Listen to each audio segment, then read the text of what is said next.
You love your weekly dose of bacon as my podcast, but you need even more bacon. Well, just go over to baconismypodcast.com. You can engage even more with us over there. It's a pathway to our music, extra content, our social media pages. Most importantly, grab yourself some pretty sweet swag and put it all over your body parts. Again, that's baconismypodcast.com.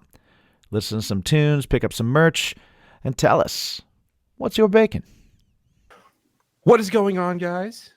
Hi! It is yet another edition of your favorite Monday podcast. With bacon in the title. With bacon in the title. Mm-hmm. Yes. Welcome to Bacon is My Podcast. And today, Jim and I, we have a very special guest. It is the lead singer of pop punk band I Call Fives. What's going on, man? How are you? I'm doing fantastic. How are you, gentlemen? We are here. I'm doing great. He was tardy. I was not. I was on time. Yeah, well, You guys were just early. If you're not early, you're late. If you're Someone not 10 minutes wiser early, than you're 10 I minutes late. said that. As soon as I said that exact phrase popped into my head. And I was Yeah, like, I think that was like embedded into us in like second grade. definitely. Bacon! Bacon is my podcast! Bacon! Bacon! Bacon is my... Bacon! Bacon is my podcast! Bacon! Bacon is my... Yeah. So, yeah, man, you guys are, I mean, you've had a pretty cool career, and then you took a little bit of a hiatus, and then 7 years later, in the middle of a pandemic, you guys decided to get back together and release some stuff. And tell us about that. Tell us about that journey of, hey, like, we got to stop this for now, put it on pause, and then coming back to it. Well, so we released a full-length album in 2012, and we immediately supported it right away with tour after tour after tour. Literally, we released it while we were on the Vans Warped Tour. Then we went out and did a full U.S. tour on our own. We did a full U.S. tour with some of our best friends, and it was an awesome time. And then, then we left the country, and we came back, and then it just got to this point where we kind of burned ourselves out. And me personally, I kind of think that we should have been taking a little bit more time to write more music and stay in one place kind of thing. But that wasn't what happened. It was literally tour. And which, don't get me wrong, it's my favorite part. My favorite part of this whole process is playing shows and singing songs that I wrote and having people sing those same songs right back to me. That makes my freaking heart stop. I love it. Best thing in the world. But it got to a point where, everybody was kind of burnt out, and we were kind of, yapping at each other and getting in some, we were ready to just take a break. We were getting older. A lot of us were ready to, start real relationships, have children, get a real job. Unfortunately, not a lot of people realize that this is the most financially exciting life in the world in the pop punk industry. But it's something we've always loved. So at the end of, I'd say honestly, the end of 2012, but even like into 2013, we got to the point where we're getting a little bit burnout. I got a call in the beginning of 2014 saying like, "Hey, do you want to go to Australia and open up for Green Day?" And I was just like, "Yes, I had two goals in life. When I was a 12-year-old version of myself, I looked myself in the mirror. I was like, promise me, Jeff, you will do everything you can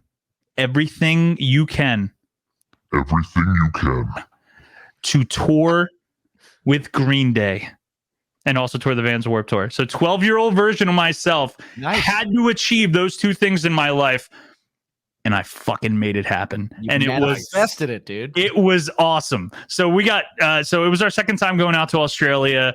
We flew out there on the ride over, one of the coolest fucking plane rides. I didn't realize, I thought I was sitting next to this like unkept, scummy individual. And he was kind of, but it was Odorous Arungus from Gore. Oh, wow. So we played a festival when we went out there. It's called Soundwave Festival. Yeah. That's one thing that's like, I would never change anything in my life based on all the cool shit I've seen throughout all these tours and nonsense that we've done.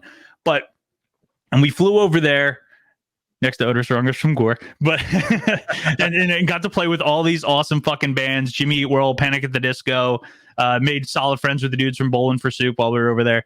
And we just had a great time. It was phenomenal. And then we came back and we're just like, all right, let's take a break. And throughout the years, we had a couple other really cool offers that it just wasn't the right time. Yeah. We got asked to go to Japan, back to Europe and stuff like that. And it wasn't the time, because I had just gotten married. My wife is pregnant, and now I have a 2-year-old. But I don't want to say that this pandemic was a good thing, but good things came from it, and all of us were really kind of stuck in one place.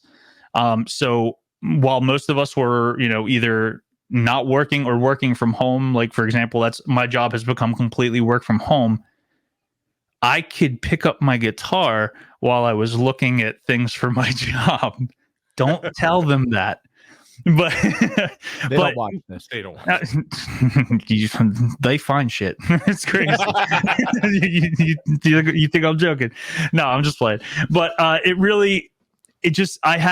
had much more time to dedicate to like all those sleepless nights instead of worrying about getting up in the morning and going to my job and stuff like that. Like, I spent all those extra hours writing music, and I got a call from Drew, our bass player.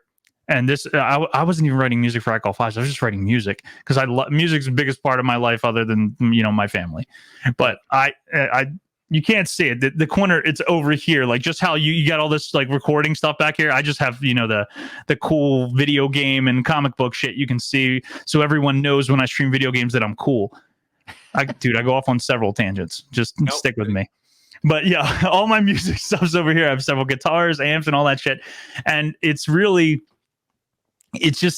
such a huge part of me that like I couldn't let go of it. So when I got that call, and from Drew, and he was just like, "Hey man, like, would you ever, want to consider, giving this another shot, giving it another go, if you will?" Right. And so yeah, I was like, fuck yeah, dude. I was like, I miss it so much. I miss playing music. I miss recording music. I miss playing shows. And even though playing shows looks like it even still is a little bit of a ways away, we got to write all this new music. So we got the boys back together. The first song we ever played was not The Boys Back in Town. We really missed an opportunity there, unfortunately. Yeah, but we got everybody back together that was still in the area. So our rhythm guitar player, when we had gone on hiatus at the time, moved down to Texas. He's actually a singer in a band called Nominee now. We're still really good friends with him, and he talks to us all the time. We actually we would even send him demos and shit like, "Hey, is this good?" And he'd be like, "Yeah, dude, that's fucking solid." And I'm like, "I know. I just wanted you to know how good I still am." All right. No, I'm just checking your judgment. Yeah, it is what it is. Anyways, so we all came together, and we all sent each other ideas and bounced stuff back and forth. We all have like Logic on our computers, so we recorded parts or ideas, send them back and forth to each other until we came up with like a solid idea, and then we'd pursue that idea and so on and so forth. So the first song that we put out, the single that we just released a few weeks ago, was called Be Kind, Rewind. We really, biting off the Blockbuster thing. But it was a song I wrote like pre-pandemic, and that I just always wanted to do. So I was like, hey, here guys, here this is, and don't rip my heart out of my chest, but I really want to record this. And they're like, oh, hell yeah. And then they like electrified it and made it, and like we changed parts around, and it came out fucking awesome. I'm super stoked on it. But yeah. So that's what we've been doing, just writing songs, and like we're ready to play a fucking show. We want to play. We want to play a show, but we have all this new material, and we're actually going right back into the studio. Honestly, drums start recording in the next 2 weeks. Nice. We're going back into the studio and recording a full EP that should be out later this year. Don't go away. We'll be back right after these messages. Okay, so in a world of streaming services, where can you find breaking news, live sports, and a mountain of entertainment. Look no further than Paramount Plus. With plans as low as $5.99 per month, you'll gain access to the following: live news from both national and local CBS networks, live sports from the NFL, NCAA, PGA, and much, much more. Your favorite MTV, BET, Nickelodeon, and Comedy Central shows from past and present. New original content like The Stand or Star Trek Picard or SpongeBob's Camp Coral.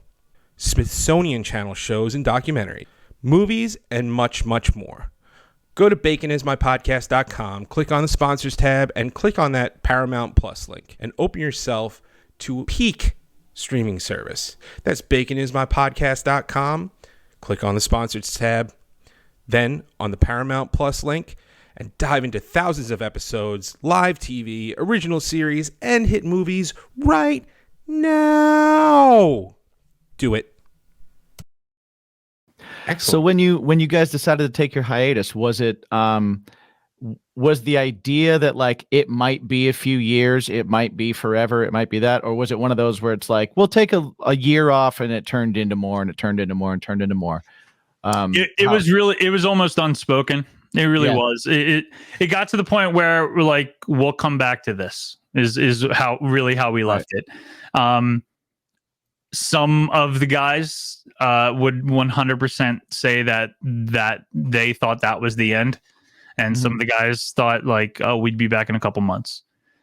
And it's hard to have such a lifestyle change because we had toured for years, and we were. And again, looking back, honestly, I don't want to call it a mistake because we had so much fun, and we had, and like, this is the best years of my life up until, I had my kid. Like, it was constant touring. We never stopped. We got home. We weren't home for like more than 2 weeks before we were out on the next tour. We hustled. And that's the only reason why we have the following that we still have today, is because we've created so many personal relationships. We've slept on so many people's, floors, and it's crazy. Like I said, looking back on it, it's kind of, I think we actually probably would have been or found a little bit more success if we focused on more time at home, like putting out more material kind of thing instead of constantly touring. But overall, like I said, everything happens for a reason, and I'm glad we did it the way we did it. Yeah, there's that toss up, because if you're a band that's recording and putting out a bunch of stuff, there's this like, well, where are you bringing it? Who are you getting in front of? Who are you? And there's that mentality, especially, nowadays with the way that people are releasing things and everything is online anyway. Like pre-pandemic, it was already kind of there, instant gratification, all that kind of stuff. It's almost like staying in and recording is maybe a smarter move. But when you guys were coming up, man, that was the touring, that was the heyday of touring. Like that's what you did. It was. You got a band, you got a van, and you went. And you just played anywhere. Or you got 4 vans, Or you got a few vans and a trailer, and and then when the band stops, you still have the van. Right. And you're like, "Fuck, we got this last year." Guess who bought that shit? This guy. Oh yeah, I've bought 2 vans. Guess who got stuck with that loan?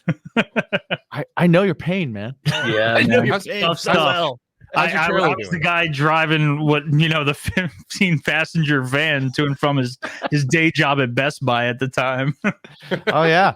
Oh my God. How many times did they say, "Hey, did you bring the rape van?" I'm like, what? Oh, every day. I used to make fun of him constantly about it. Yeah.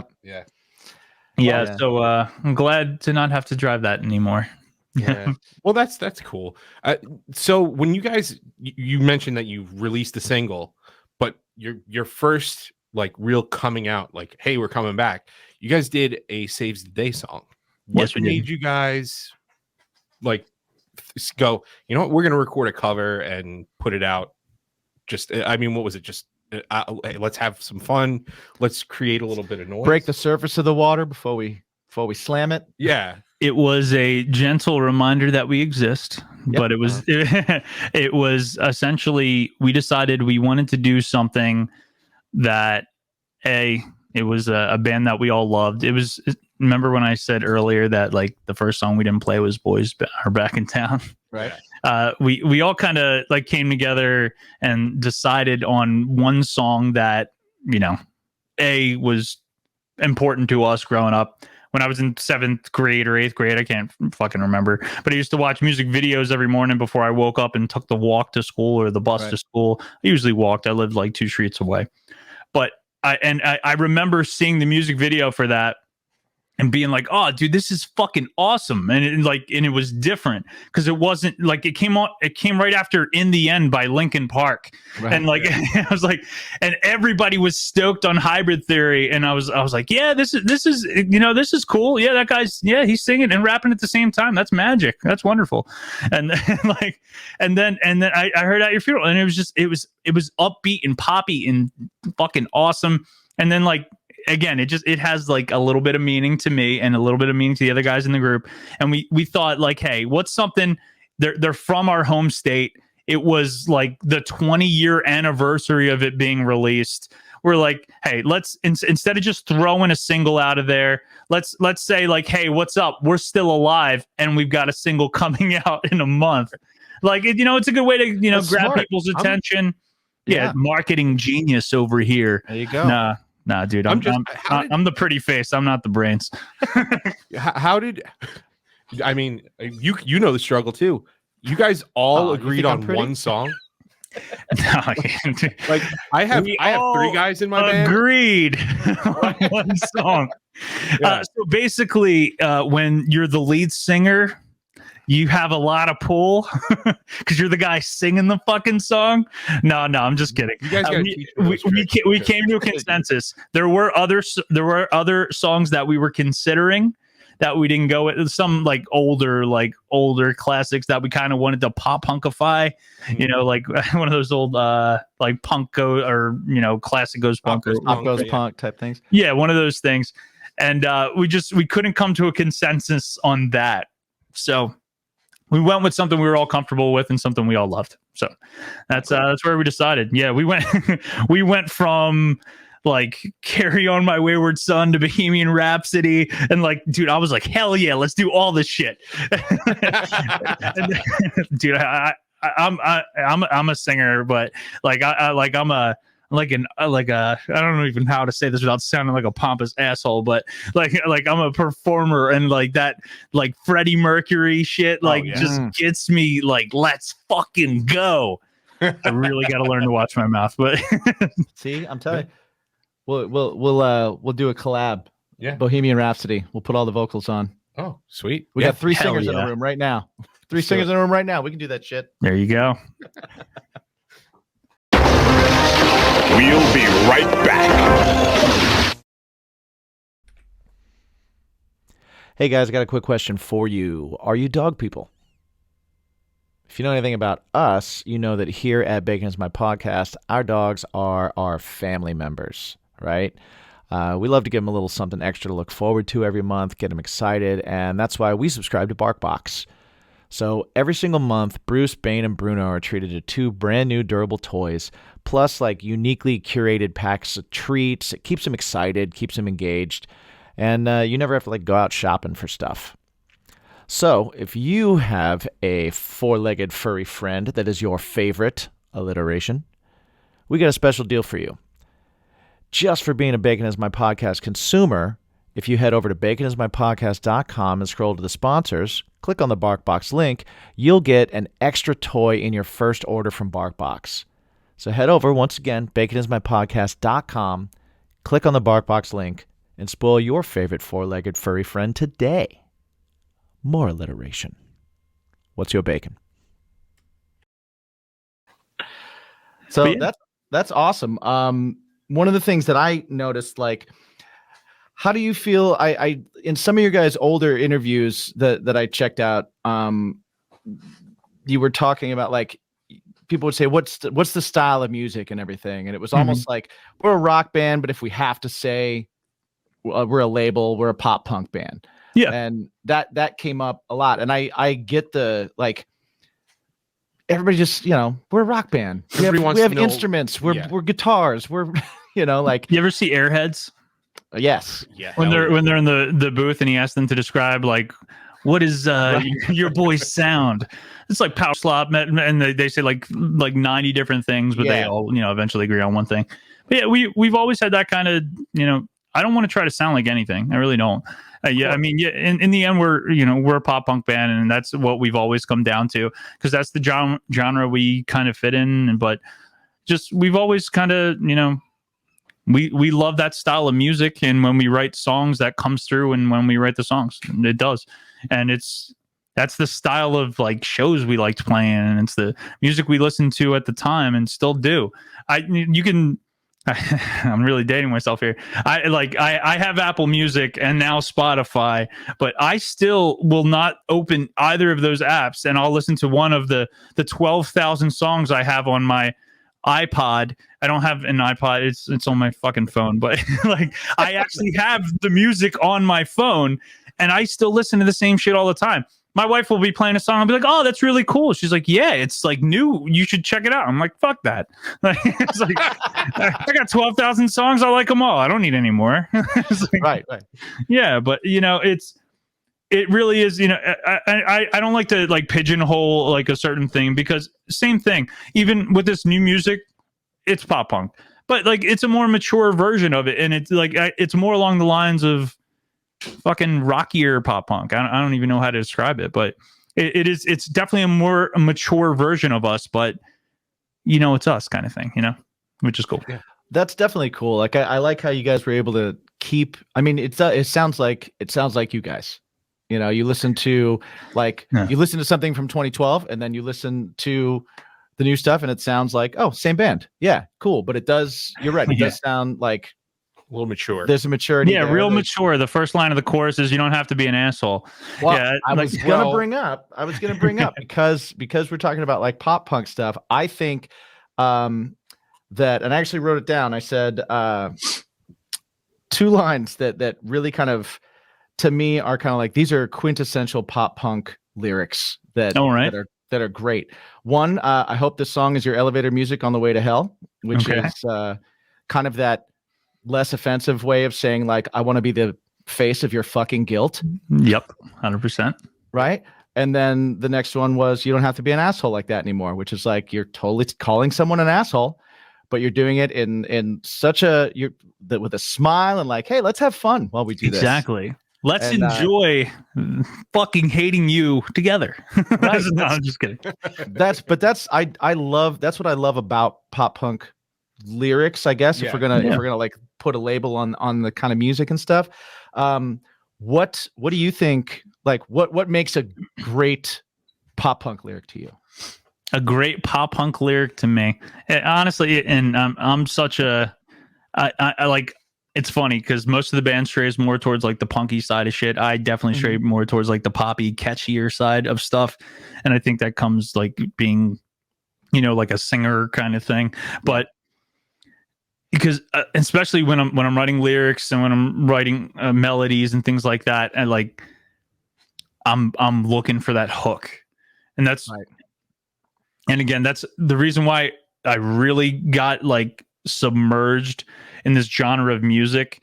If not my favorite band, it's really hard to choose a favorite band, but if not my favorite band, then very fucking close. The Starting Line is Love the Starting Line, man.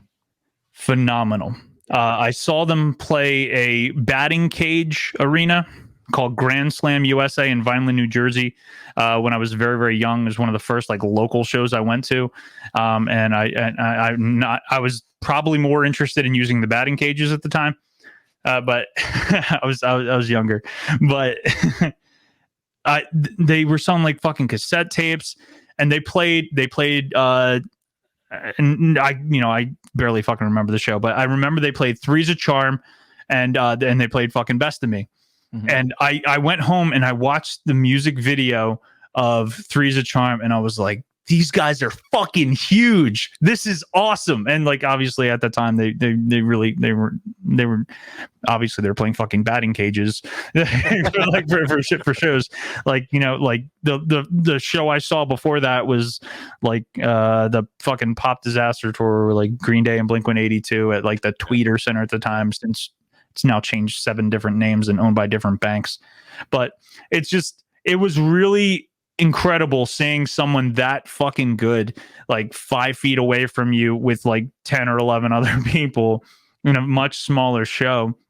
And I remember seeing them again another time at a place called like DeMarco's Cinemas, which is, again, it was an old beat up movie theater that got closed down. And that's that. It was fucking packed wall to wall. Like, what a difference like several months had made. And right. they were signed to drive through. They became huge. And I just remember sitting there. It was one of the first songs I ever learned on like playing acoustic guitar. Was The Best of Me. And I was just hooked from there. I was like, I want to write songs like this. And I don't know, it was great. Man, that like drives me like in my songwriting style. Like, again, Avi, I'm now 20 years disconnected from that, from trying to write a song like that. But something I've always wanted to do. I wanted to write a song that affected someone the way that song affected me, kind of thing.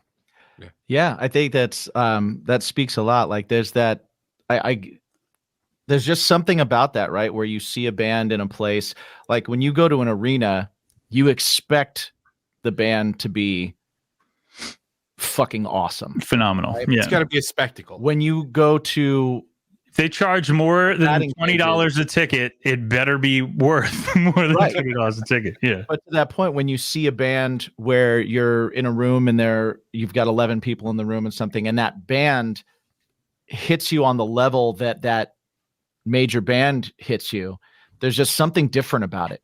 There's this like 100%. It's you own them. They're your band now. You're like, oh, nobody fucking knows this shit yet. Yeah. Right. And they change you because you're like, this is attainable. I could book here.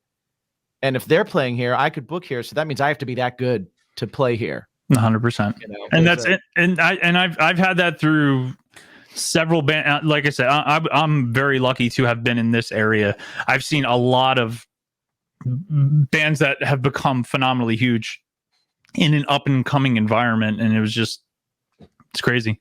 And then ironically, as like later down the line, as we're touring, we had several bands that were, opening up for us as we're doing our full country tour. And they're like the little names on the flyer. And now they're fucking monstrous. And I'm jealous.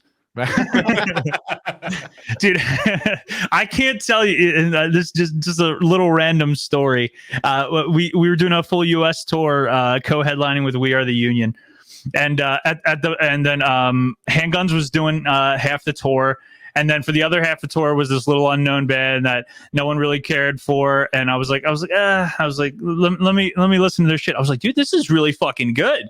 And we got maybe 4 shows into the tour, and it went from no one knowing who they were to being like, I remember like going and like loading in our shit. It's like, yo, what's up, Jet? Man, dude, it's awesome. Where's this story so far at? And I was like, you're here to see these dudes? I was like, yeah, dude, they're fucking awesome. I didn't know like people knew about them. Like it was their first full tour, and they came out and they opened up that tour, and by the end of it, they were fucking monstrous and so deserved. The Under Soil and Dirt is to this day still fucking phenomenal, as well as all their several other records. But that was literally their like, they just released it on Pure Noise, and then it was just all uphill from there. Oh, that's amazing. Awesome. Yeah, it's so crazy. Cool. Commercial break. All right, we got to take a quick time out. As you could probably tell by now, Jim and I, we're t-shirt guys, and we're always looking for the most comfortable and best fitting t-shirts possible when it comes to ourselves or our merch. Sometimes they're soft and they unravel in a few washes. Sometimes they're durable, but they feel like sandpaper on your nipples, and it's just not our thing. Well, maybe it's Jim's thing, but it's definitely not my thing. And sometimes you clean your shirts, and from sweating at work or on stage, they just kind of get all funky even after you clean them. Well, Fresh Clean Tees is a solution for all your t-shirt woes. With multiple styles and colors, they keep you looking so fresh and so clean. Go to baconismypodcast.com, click on the sponsors tab, and click on the Fresh Clean Tees link, and start looking great and feeling great without spending a fortune. Again, That's baconismypodcast.com. Click on the sponsors tab, then scroll to that fresh, clean tees link to start looking comfortable and stylish at affordable prices. So I got to wonder, because I mean, we've been doing in and out of bands like for a long, long time, but how involved, like, obviously you left, you did went on a hiatus with the band, but you went and you got married and the kids and all that stuff. Yeah. Coming back. So when you went on hiatus in 2014, when you came back, how different is the music industry? And do you think it's better than it was? It's incredibly different. It's insanely different. And I think it's better in most ways, and I think it's worse in some ways. Yeah. I think the music industry, especially when we were doing like our whole touring thing, I think I don't even know the word to describe it. At some points, it could be a little jaded. Mm-hmm. It was to the point where when I was growing, like, you know, like really getting into the scene, I felt like most bands were like really friendly with each other and best buds and all that thing like that. And then like once I got like, the more we got into it, then there was like fucking drama, and like people were like, I don't know. It wasn't my cup of tea at the time. And which is funny because there were so many bands. We made so many great friends, and like we had so much, again, like I wouldn't trade for the world. I had so much fucking fun touring, but like it really got to a point where like I felt like the business end became so much more prevalent to me, and I was just like, this isn't as fun as it used to be, kind of thing. You know, and again, you know, that's that childlike wonder in my fucking life. I love playing music. I love writing music. I love singing. You know, like I know I'll never be fucking a billionaire from playing my music. I'm still working on a millionaire, but no, but like I know that will never happen, but I still love doing it all the time. But now there was a point where I felt like everything was so financially driven and so much less like actual, you know, like, oh, we're here to do this because we enjoy it kind of thing. But now from what I've noticed, and again, we've only been back a very short period of time. Maybe it's because everyone's locked inside and you don't have the ability to tour, but everyone has become so supportive of each other in terms of like the community, the way it is now, from what I can see. I don't experience, you know, like obviously I'm not talking to every other band in the world, but when we came back and we released that At Your Funeral cover, I got so many random messages from people that I haven't spoke to in years, like we're not Facebook friends or anything, just saying like, oh man, this is fucking awesome. So glad to see you guys coming back. And then we released that single, the Be Kind Rewind, and I got a litany of messages with people just saying like how fucking excited they are coming back. And it was such a game changer for me, because there were people that like I know for a fact weren't huge I Call Fives fans, but literally just said it was so good to hear you back. And like it was so nice to feel that support, and like just that fucking wave of love coming in out of nowhere, that like towards the end of our career, it was mostly end of our career, before our hiatus, but before that hiatus shit, like it was absolutepunk.net and like everyone, you know, keyboard warriors going crazy with criticisms on YouTube videos. And it felt so fucking toxic. And that's like, and that shit doesn't help. Like everyone's entitled to their opinion, 100%. That's what, like, again, I stream video games and I'll get fucking trolls in the stream all the time. And I'm like, what's up, bro?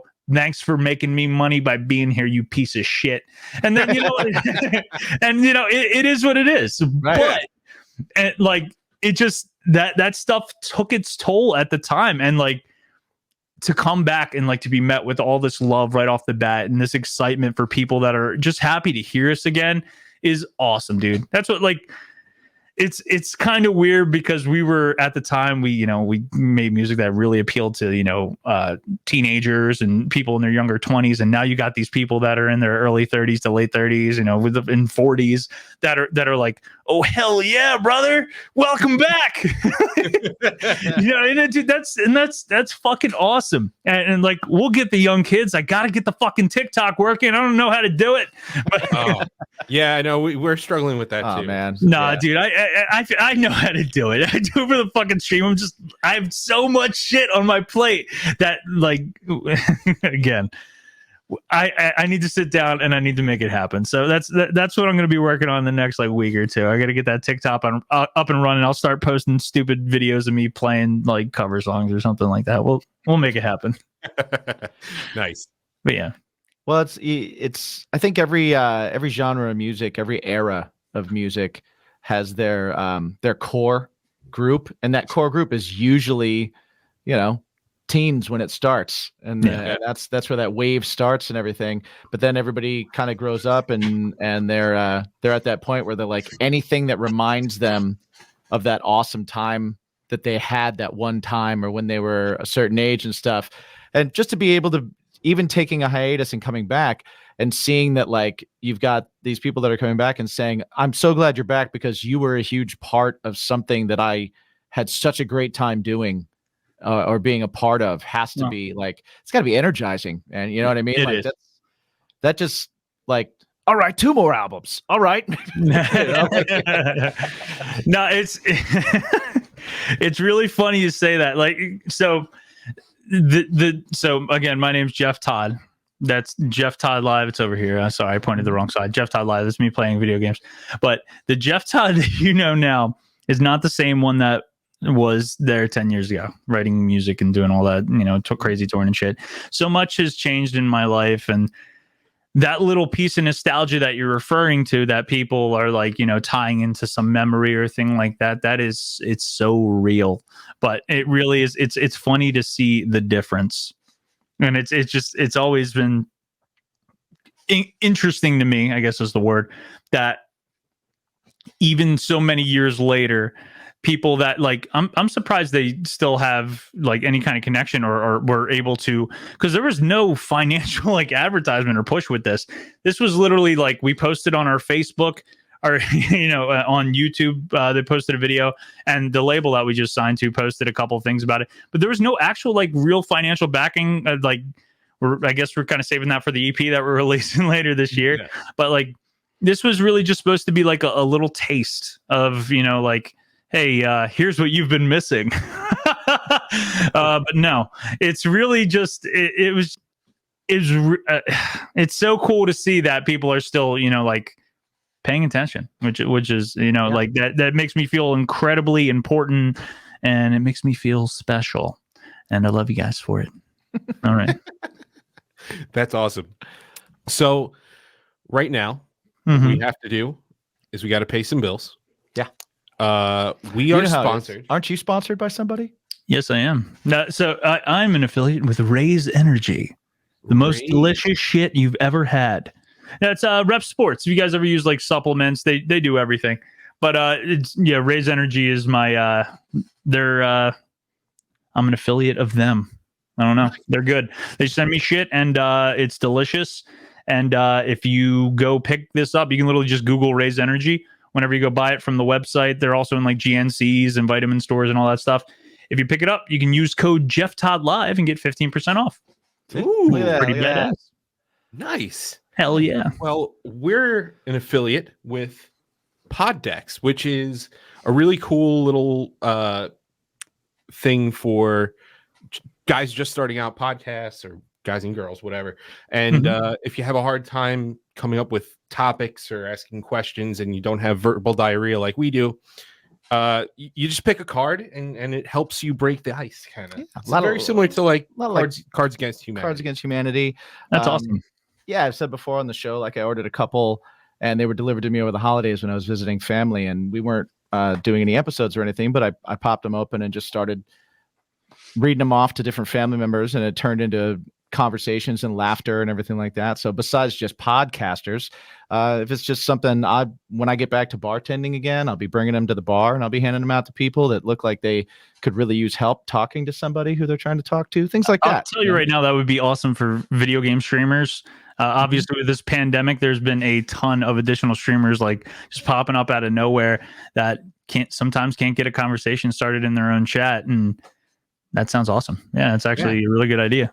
Yeah. So if you go to poddex.com, you can use the promo code BACON because everything is better with bacon. and That's get 10% off of your order. And they have some cool swag and stuff like that too. But we're going to allow you to choose your deck right now. So Mike's gonna we take it have the episode deck, interview deck 2, would you rather deck, and the what the heck deck. I like the color red in that box, so we're gonna go with the would you rather.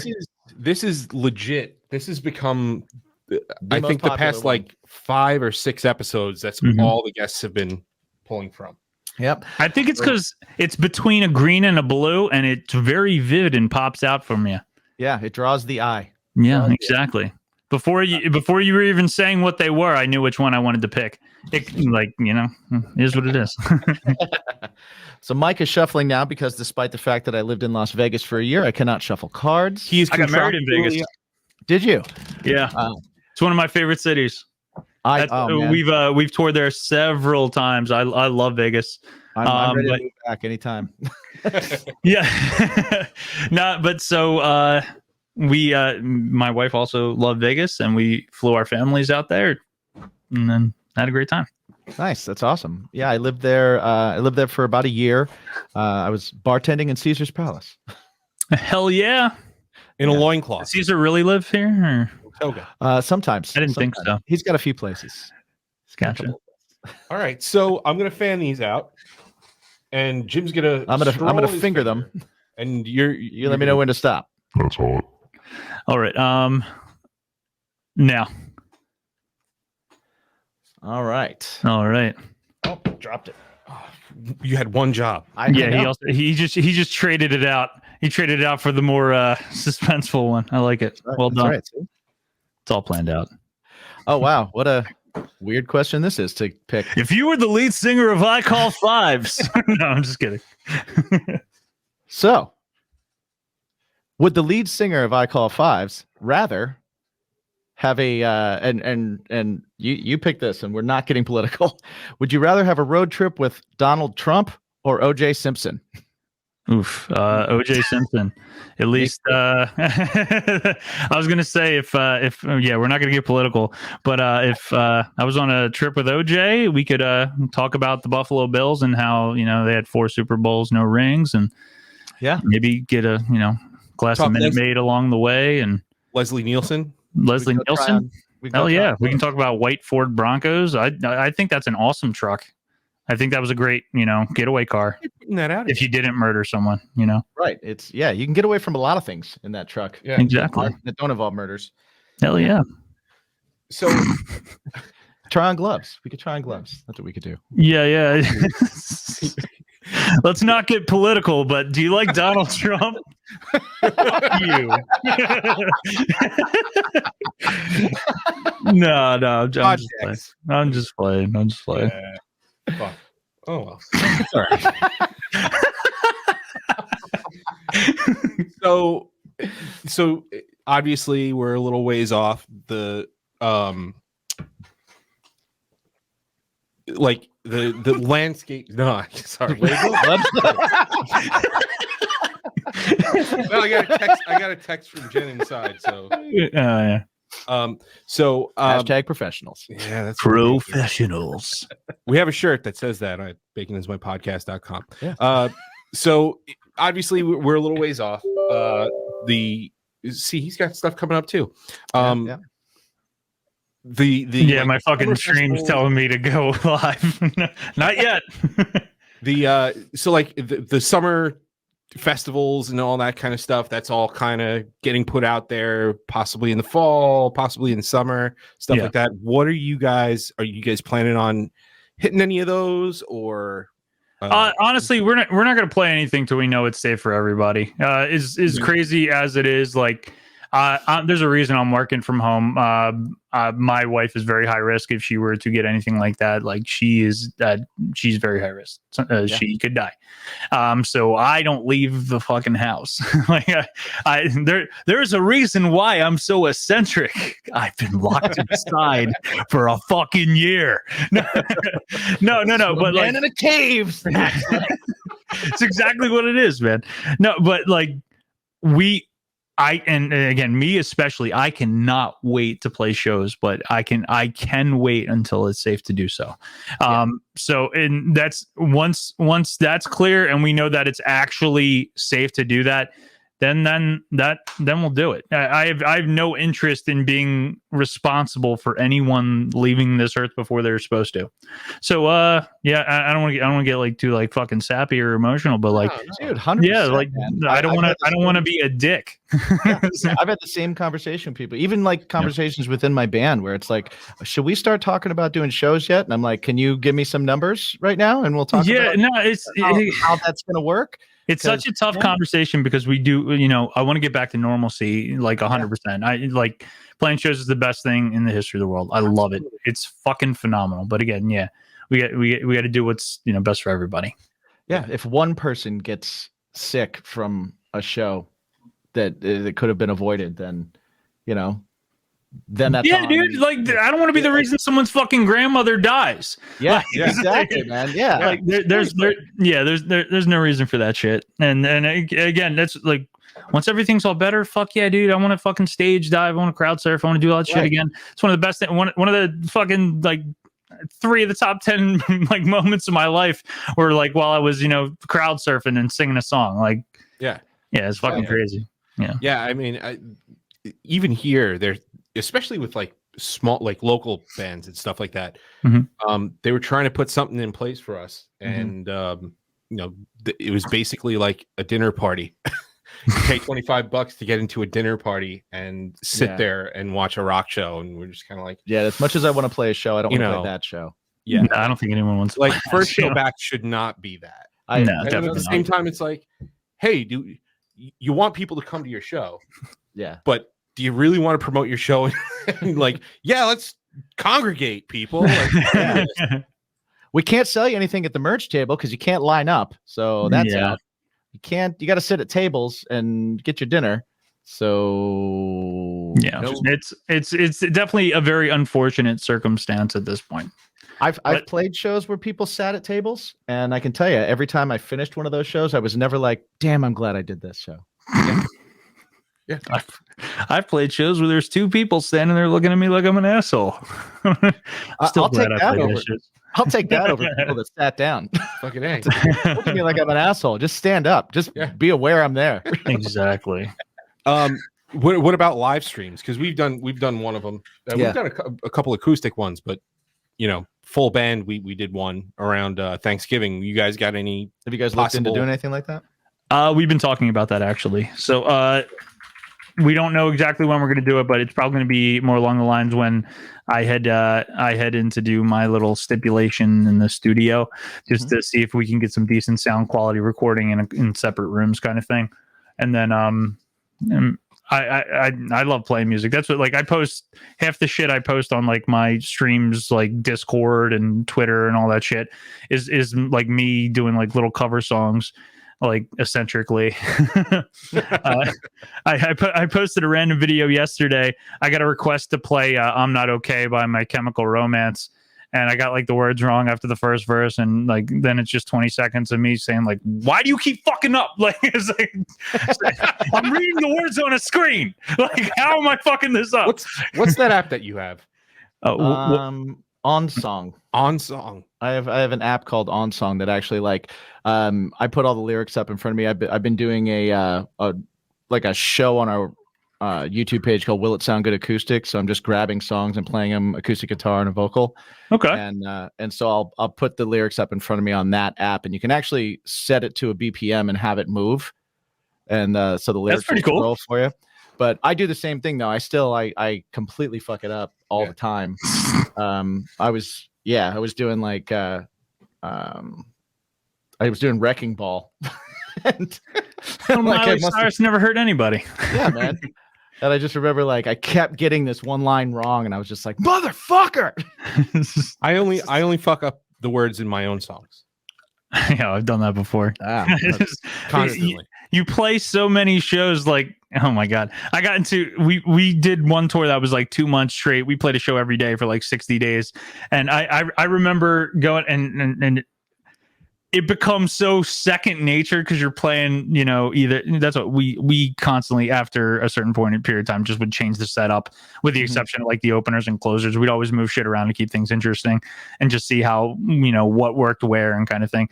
But there have been several occasions to where I will switch the verses or something like that, and there's a fan looking at you like, what did you do? Did you just do? Dude, I feel that. Do you have like, so you guys, you were saying that you have like good relationships with your fans because you guys toured so much. So yes. I'm sure you saw the same people over and over and over again and got to know plenty of them. You slept on a lot of couches and stuff.